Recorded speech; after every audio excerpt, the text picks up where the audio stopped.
Hello everyone, কেমন আছো তোমরা সবাই? আশা করি তোমরা সবাই ভালো আছো। আর তোমরা এটাও জানার চেষ্টা করছো যে আমার কি হয়েছে। আমি হাসপাতালে ছিলাম, তো আমার একটা ভীষণ বড় ফাড়া থেকে উঠলাম বলেই তোমরা বলতে পারো।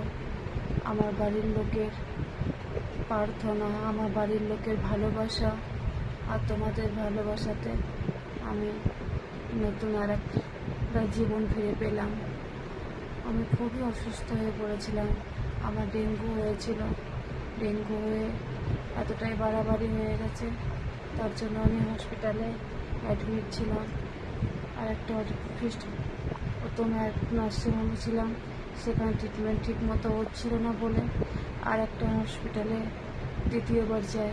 আমি গতকাল বাড়ি আসি রাত্রিবেলা, এখনও পুরোভাবে সুস্থ হয়নি গাইস। তো বাই।